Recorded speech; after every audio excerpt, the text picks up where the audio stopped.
Sobat Merdeka.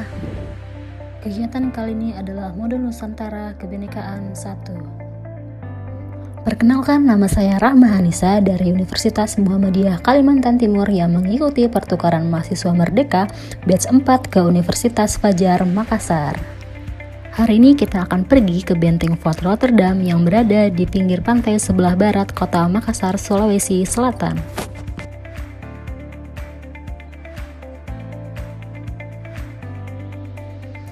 Benteng Rotterdam atau Benteng Ujung Pandang adalah sebuah benteng peninggalan kerajaan Goa Kalo.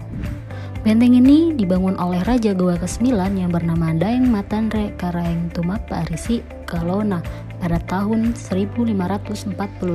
Awalnya benteng ini bernama Benteng Ujung Pandang. Awal mula bangunan ini dibangun banyak ditumbuhi daun pandan, maka awal mula nama benteng ini namanya Ujung dan Pandan.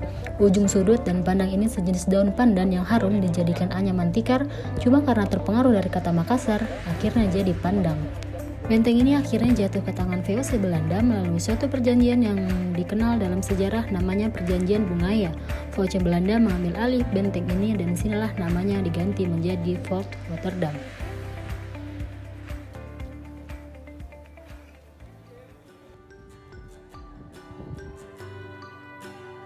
Museum La Galigo.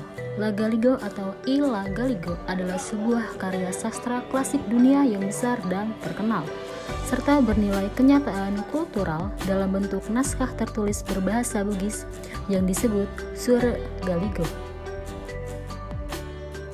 Balik lagi ke Benteng Fort Rotterdam. Benteng ini juga disebut oleh orang Makassar sebagai Benteng Panyua atau Penyu. Sebab jika dilihat dari ketinggian, benteng ini terlihat menyerupai pola penyu yang merayap ke arah pantai. Banyak sekali peninggalan-peninggalan sejarah di dalam museum ini. Mari kita lihat dan saksikan bersama-sama. Terdapat alat penangkap ikan orang dulu dengan cerita yang sangat menarik. Dan juga orang Bugis Makassar dulu membuat kapal tanpa sketsa atau skema yang membuat dunia menjadi kagum. Dibikin tanpa sketsa atau gambar, skema atau master plan. Jadi ini membuat dunia kagum karena mereka langsung mengambil bahan, kemudian langsung dia bikin. Membuat dunia kagum, hebat banget ini Bugis Makassar. Mereka bikin kapal tanpa master plan, skema dan kapal inilah yang digunakan oleh orang Bugis Makassar untuk melalui 7 samudera jauhnya. Mereka menggunakan ilmu bintang untuk mengetahui arah dan mencium air laut untuk mengetahui tingginya air laut dan melihat awan di langit untuk melihat besarnya ombak. Berarti jauh sekali ke luar negeri dia sasarannya, karena 7 samudera dia beranilah seberangi kan. Nah, orang Bugis Makassar dulu kan di sana ini banyak kapal ya, kapal pinisi.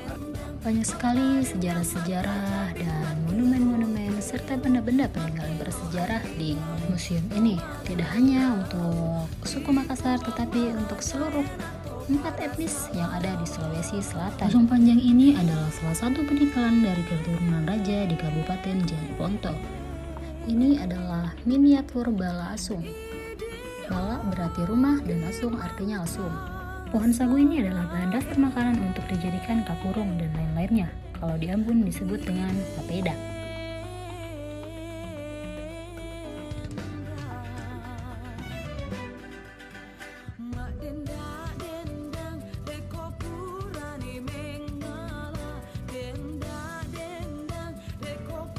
Dan ini adalah petikan jam yang baik dan buruk untuk turun sawah dalam seminggu.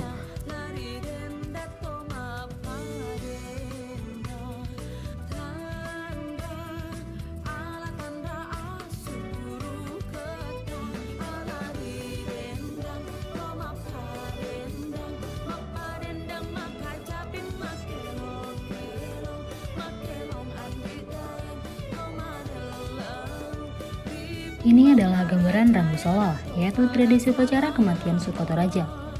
Rambu Solo merupakan ritual sakral bagi masyarakat Toraja dan telah dilakukan oleh Aluk Todolo atau nenek moyang dari suku Toraja. Tudangan dalam bahasa Bugis dan Pamepong dalam bahasa Makassar berarti tempat duduk. Pelaminan jenis ini banyak dijumpai sekarang dan digunakan pada saat upacara perkawinan sebagai tempat duduk pengantin bagi golongan bangsawan Bugis Makassar.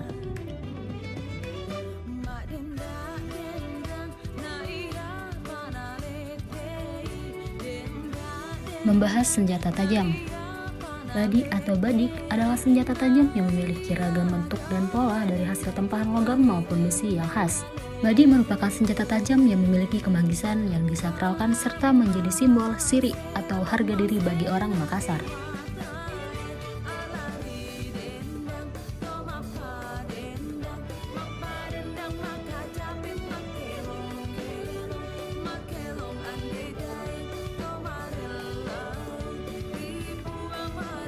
Rumah adatnya orang Makassar namanya Balak Lompoa. Kalau orang Bugis namanya Bola. Dan selanjutnya kita akan menyaksikan dan melihat dari dekat saksi sejarah tempat penjara Pangeran Diponegoro selama diasingkan. Pangeran Diponegoro ditangkap setelah melakukan perang selama kurang lebih 5 tahun pada 1825 sampai 1830 di Yogyakarta. Perang ini berakhir karena Pangeran Diponegoro dijebak oleh Belanda ketika mengikuti perundingan damai. Dia ditangkap dan kemudian dibuang ke Manado di benteng Amsterdam. Selanjutnya Pangeran Diponegoro dipindahkan ke benteng Fort Rotterdam di Makassar. Dipindahkannya Pangeran Diponegoro ke benteng Fort Rotterdam karena tempat ini sangat representatif untuk pengamanan. Benteng ini merupakan pusat kolonial Belanda dan pusat dagang terbesar di belahan Indonesia Timur dan pusat mobilisasi pasukan Belanda di kawasan timur, sehingga sangat memenuhi persyaratan jika Pangeran Diponegoro ditahan di benteng ini. Dan benteng ini menjadi tempat pengasingan terakhir Pangeran Diponegoro sebelum beliau tutup usia.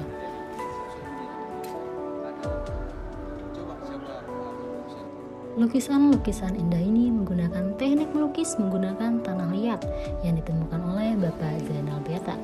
Zainal Beta berpesan kepada seniman muda di Indonesia khususnya di Makassar, jangan mudah menyerah dalam menggapai cita-citamu.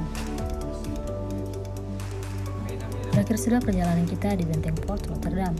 Ayo kita dengerin sedikit kata dari Bapak Sudirman. Pepatah orang kuno menyatakan, bila ada jarum yang patah janganlah simpan dalam laci. Tapi bila ada gadis yang patah hati, bolehkah abang jadi pendamping?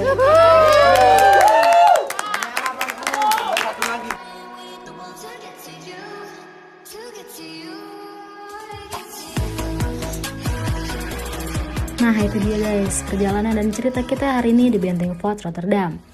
Setelah ini kita akan menikmati keindahan Pantai Losari.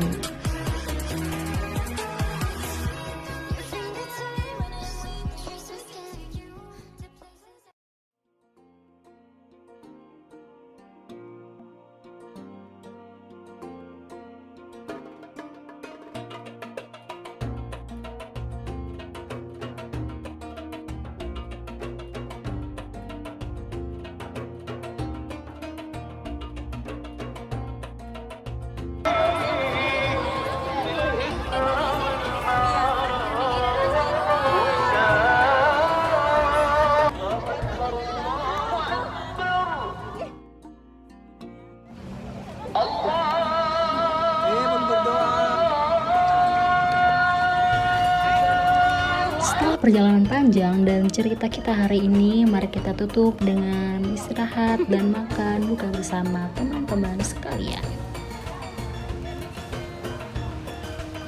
Dan tidak lupa juga dengan menikmati indahnya sore di Pantai Losari. Bye-bye.